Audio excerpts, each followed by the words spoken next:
I took this classic 1925 essay by Bertrand Russell as a blueprint for a not-so-short manifesto and introduction to AutóMata. The order of some sections has been switched around a bit, and I made no effort to emulate any of Russell's original points or arguments. I just used the section headlines as writing prompts. I do not intend to flesh out all the arguments in this piece, so some of it may come out as somewhat aphoristic or glib. I'll do deep dives on the reasoning for my positions eventually. That's what this space will be for.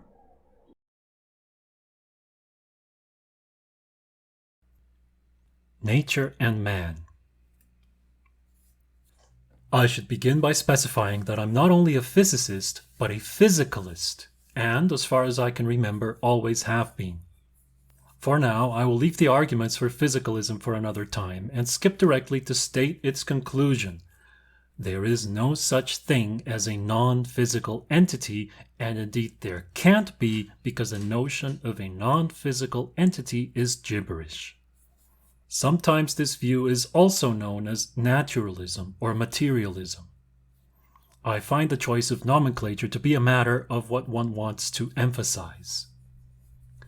Physicalism will be a common theme throughout this article and the whole of AutóMata, and many of my views on different topics follow from it. I consider the supernatural to be not only inexistent, but also incoherent, hence it cannot exist. Also, I don't think concepts or abstractions exist in the same way as fundamental particles, apart from the trivial sense that they reside in physical brains. I have always been an atheist as far as I can remember, though I did not associate it with materialism explicitly until adulthood. As shortcuts of language, it is sometimes practical to use abstractions or stories to help us make sense of the world and our place in it. But these are only practical shorthands for the real stuff that exists, and of which everything is made of: fundamental particles living in space-time. This way of thinking about things is commonly known as physical reductionism. Many people speak of reductionism with derision, but I have found that even the ones worth taking seriously do so only with arguments from semantics or practicality, not soundness, and certainly not evidence. They mistake certain derivations or calculations from fundamental objects and their interactions being intractable or impractical with their being untrue. Whatever else may be considered to exist is only a convenient shorthand for the underlying fundamental physics. One of these shorthands is humanity, itself a particular case of another larger category known as life. Under physicalism, there is no escape from the conclusion that life, and therefore humanity, is a collection of different kinds of self-replicating mechanisms. We are meat robots, as I've seen said in some places. The title of this publication is a play on this conclusion and my last name. This is in no way belittling. What matter can do is amazing. No myth, ancient or modern, could have imagined what we now know matter can do.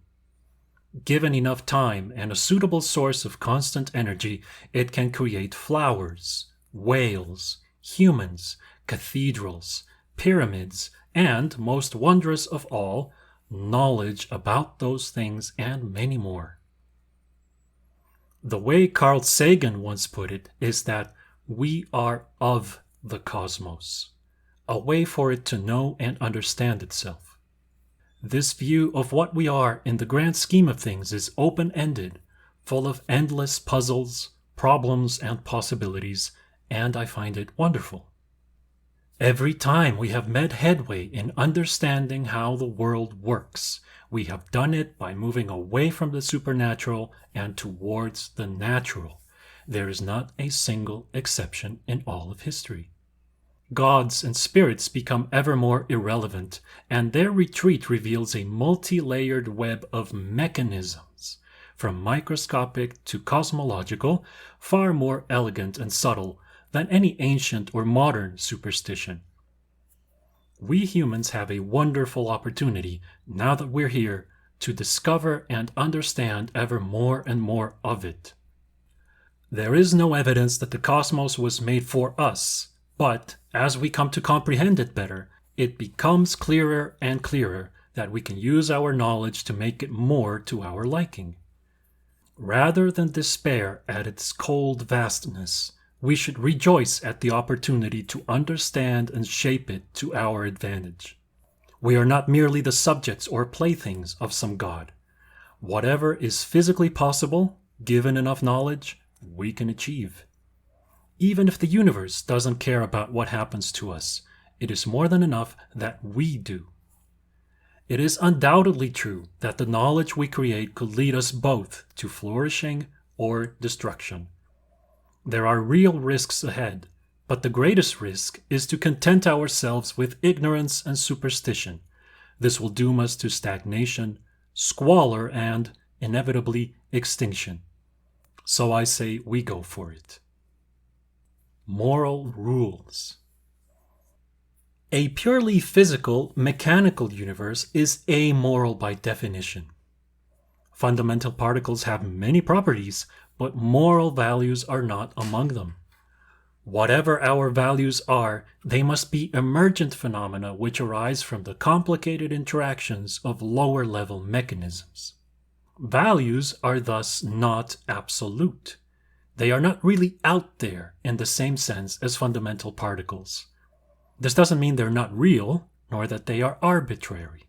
It only means that they are constructed, and, indeed, they can even be objective. I have found that it is helpful to distinguish between the absolute and the objective. By absolute, I mean that which is really out there, whereas the objective is that which is true about what is absolute, plus a few constructions. A useful example that illustrates this is the game of chess. Given the rules and the objective of the game, there are objectively better and worse ways to play. But the game itself is made up, that is, constructed. We can imagine a world where chess never existed without incurring in any logical contradictions, a condition philosophers sometimes describe as chess being contingent. A subtle point here is worth mentioning. A possible implication of physicalism is hard determinism, where all events are predetermined from the first moment of time. Under this scenario, chess, along with everything else in the universe, really would be inevitable and thus not contingent. Indeed, the way things were for most of the universe's history was chess didn't exist. Even so, one could not say that the rules of chess are arbitrary. They are designed to make the game interesting and playable. Like games, values are constructed according to criteria. To build up morals, there are certain givens within physicalism that serve as our starting points: pain and pleasure in their different forms, the finitude of life and the absence of an afterlife, and many others which we may call human nature. We wish to avoid poverty, disease, hunger, war, and plague. We prefer to keep our anxiety under control, and some guarantees about our minimum material security are appreciated. Family, friends, leisure, knowledge, and art are valued almost universally. Most of us, including non-physicalists, agree on many of these givens and many more. But some moral systems are just wrong, objectively as well as absolutely, because they build upon mistaken or incoherent premises and principles, such as religion or ideology. Here I have to mention another footnote. Building upon faulty premises is also what allows religious believers and ideologues to invoke the "not a real X" defense for their beliefs, because X is always poorly defined. Real communism has never been tried, fails for the same reason as a real perpetual motion machine has never been built. It's agreeing on the objectives where things start to get more difficult. Morally, These correspond to the ethical ends we wish to achieve, or what many would call our life's purpose or meaning. Again, I don't think that there is such a thing. There is what we would like to do with the time we have, and nothing more. I have not heard a single coherent or intelligible example of the meaning of life that doesn't collapse down to the things we like to do with our life. This is why agreeing on the objectives of our moral systems is so hard. People like and value different things. So far, the best solution we have come up with is liberalism. Allow people to live their own lives as they prefer as much as possible, only stopping them when they interfere negatively with the lives of others. There are some difficulties and tricky cases for this framework, but all other alternatives tried so far have been much worse. There is currently a lively debate about whether liberalism is enough to keep humanity going and motivated. I am content to spend my days thinking about physics, computers, classical music, and literature, to try to make the best of the time I have with my family, and to hope I have a dignified, graceful exit from this world many decades from now. But many others want a big cause or purpose to be defined for them, or even imposed. As traditional religious belief fades away, other kinds of illiberal moral frameworks are taking its place. For now, I think liberalism is still the best option for everyone, but it will have to be defended forever because it is so unintuitive and unnatural. Science and happiness. In order to change the world, one must first know how it actually is and how it works. It may be possible to delude oneself into being happy despite being mistaken about reality, as with religious belief, but it will be impossible to make any progress. Magical thinking only stops further understanding of the mechanisms that actually rule our world. God must have wanted this, might make people feel better in moments of hardship, but it has never gotten rid of any disease, communicated people instantly across the globe, nor made crops more resistant to plague or famine. For the hundreds of thousands of years that magical thinking was dominant, humanity made almost no progress. I agree with Yuval Noah Harari when he says in Sapiens that the biggest scientific discovery of all time is the discovery of human ignorance. It used to be that truth and knowledge were considered to be whatever the ruling cleric, emperor, or great leader decreed them to be. It didn't matter if that led to thousands starving to death, or to be slain in the battlefield for nothing. To say that the gods or their representatives on earth were mistaken was simply inconceivable. Today we know better.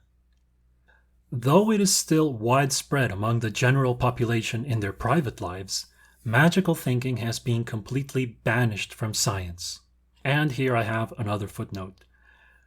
In order to fully mature into sciences, fields like politics or economics first have to let go of their remaining superstitions. At this time, the biggest one remaining in both seems to be Marxism. Back to the main text. Whatever religious rituals individual scientists may join on weekends, if any, when they actually do science, they are atheist materialists, because the world behaves exactly as it should if it were godless and material. How science actually generates knowledge is the subject of many books, but here it is enough to point out that it is a networked process that seeks to understand reality, actively assumes there will be mistakes, looks for them, and rewards those who find them. Science can tell us how the world is, or, at least, how it is not, by ruling out ideas that don't work.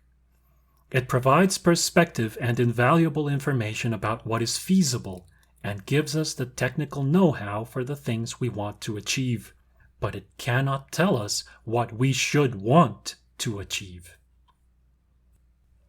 I am broadly sympathetic to the view that science can and should determine our values.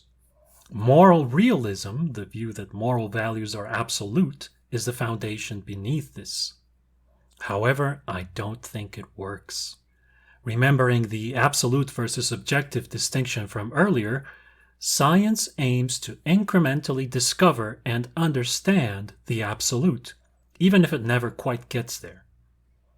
If moral values were absolute, then yes, it would follow that science could discover or establish them, at least in principle. But I don't think that can work for reasons I explained in the previous sections. The short answer follows from physicalism and reductionism directly.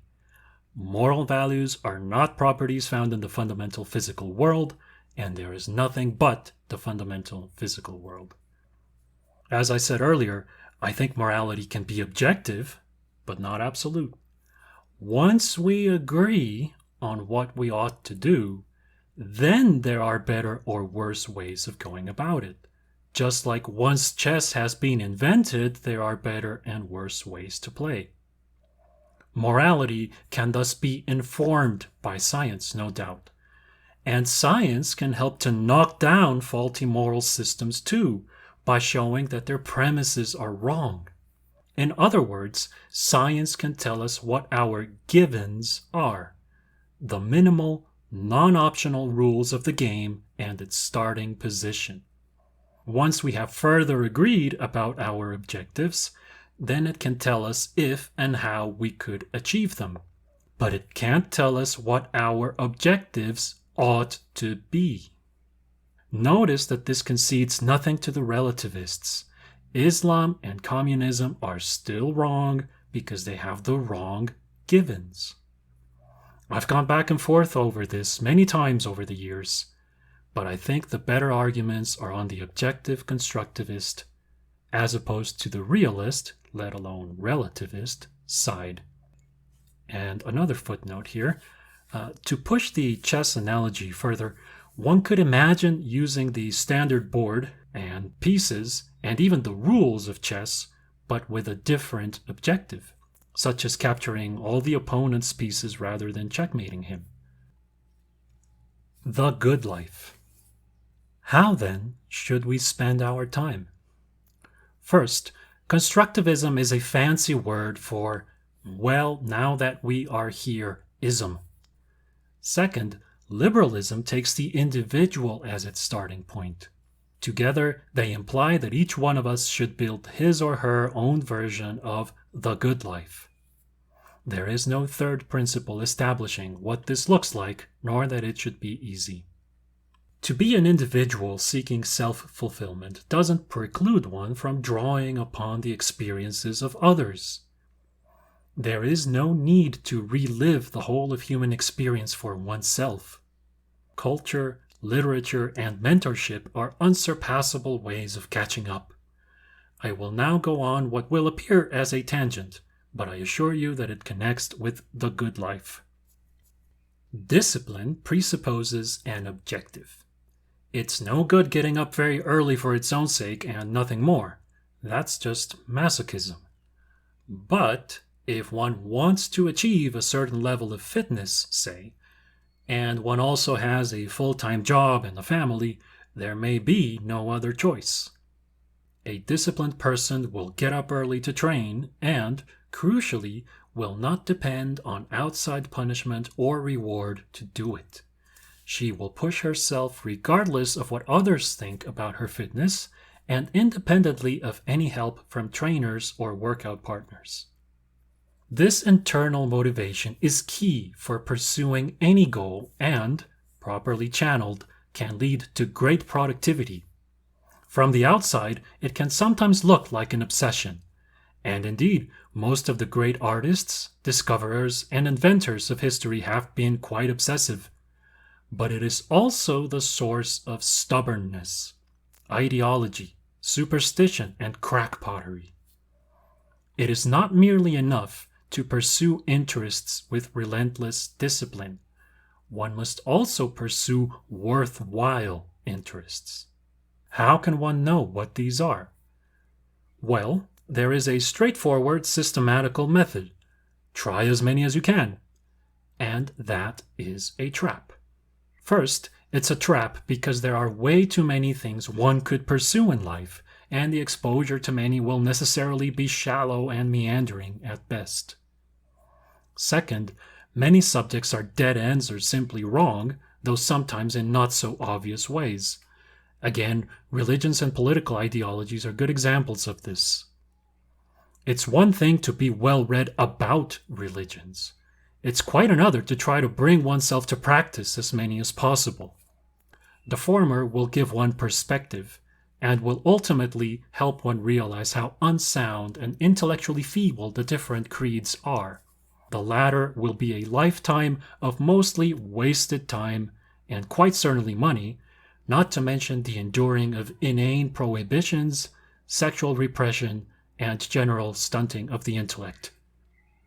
But there are many not so obvious examples, and things can go wrong even when there's the discipline to pursue a legitimately productive or rewarding interest. For every self-taught musical virtuoso one sees in the media, for instance, there are dozens or hundreds of failed musicians who went down a rabbit hole of obsolete methods, bad technique, and even physical injuries trying to learn an instrument on their own. Each one of them was convinced that they could do things their own way, rebuild all of human musical know-how from scratch, and even to surpass it. Many of them could have actually been great, if only they had had some humility and the right orientation to begin with. And this is where culture, literature, and mentorship come in. One doesn't have to rediscover the world from scratch to know what things are worth pursuing and how. Some sources of reward are already part of our nature, such as spending time with friends or family, or cultivating interests first found in childhood, a musical instrument, sport, chess, or maybe dinosaurs. For other things, luckily, one can make quite a lot of headway by reading books, watching films, or asking a grown-up. This can still take a long time, but eventually some interests settle enough to serve as anchors while others are explored more tentatively. I do not have a ready-made recipe for what constitutes a good life in general, except for the very broad items of friends, family, and leisure that I mentioned in passing before. I don't like to travel or even leave the house much, though I see that for most people it's the opposite. I enjoy getting lost in physics, mathematics, a good book, an instrument, or a good film.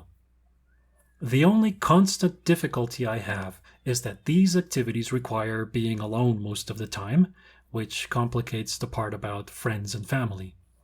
It also seems increasingly clear that social media is also a trap.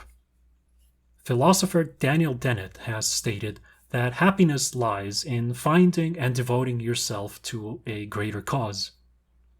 I don't know that I would call any of the things I enjoy a cause in that sense, but I do know that what makes their pursuit even possible is liberalism, broadly construed. So I guess that's my cause. Salvation, individual and social. As will be clear at this point, I don't think there's any such thing as salvation in the religious sense. The universe doesn't know or care that we are here, and when we're gone, won't even notice. I find the hesitation to say this from people who understand it frustrating.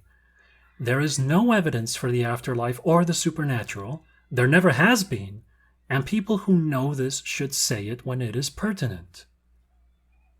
We know what it's like to not be alive because that was the way things were for us before we were born, if were is even the right term. Nothing is neither good nor bad because it's just nothing. While we are here, though, is another matter. Salvation as a species will consist of maintaining our current state of continual progress.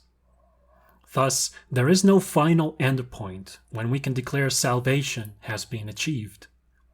As I said at the beginning, we have a once-in-a-solar-system opportunity, maybe once in a galaxy, to hold off entropy for a while and even enjoy it. there is no value lost in the fact that our lives are finite. If anything, it makes them even more precious. We are at the current foremost point of an unbroken chain of causality going back at least 14 billion years, including the transition from one human generation to the next, and I think that's pretty cool, even if the cosmos doesn't care. I think it's pretty cool that I get to think it's pretty cool. Animals like my dog don't get it, and no humans got it either for ages. Now we do. This is a major qualitative jump compared to all other processes in the universe that we know of. Keeping our open-ended situation will be difficult. Liberalism just doesn't sound like a plan. Just let everyone mostly do their thing and make sure to keep it going. Most of the world doesn't do things that way even now. And yet it works. Or at least it has until now. The main drawback of giving everyone as much liberty as possible is that some use it for nefarious purposes. The damage they cause has been contained up to now, since even a well-organized group of barbarians cannot destroy civilization by themselves with barbarian-level tactics and armament. But we may be on the verge of massive destruction being made more available to more people, along with the knowledge of how to use it. Even if small bands of savages can be contained, there are still entire illiberal countries that may wreak havoc, as well as authoritarian contingents within free countries. Science and history have taught us many lessons, but it is not clear that enough of us have learned them. There is still much existing knowledge that hasn't permeated fully to all people. As I write this, both vaccine denial and flat earthism are not just alive, but on the upswing. Recent polling finds that people are increasingly dissatisfied with liberal democracy, even as we know more and more about the atrocities committed by its alternatives now and in the past. In the short term, this is very worrying to me. In the long term, however, I think physicalist liberalism can and will recover, since reality cannot be decreed out of existence either by the mob or by some dictator. Even if there are coming setbacks, authoritarianism will have to give in eventually, since it is incapable of progress. Even now, illiberalism survives only by parasitizing the knowledge and productivity of modern free societies. The only way this long-term victory of liberalism could be avoided is if there's a cataclysmic event to wipe everything back to zero for good, such as a nuclear annihilation. For me, salvation consists in keeping my own state of continual progress. If anything terrifies me, it is to imagine merely droning on, doing and knowing the same until I die. It always disappoints me to see people content with not knowing, or at least not knowing more. I constantly begin personal projects, such as learning musical instruments, science, and languages. If something doesn't work out, I cut my losses and try something else, or come back to it later when I'm better prepared. I know it doesn't sound grand or glorious, but, from my point, I kind of already am in a state of salvation, and I'd like to keep it going.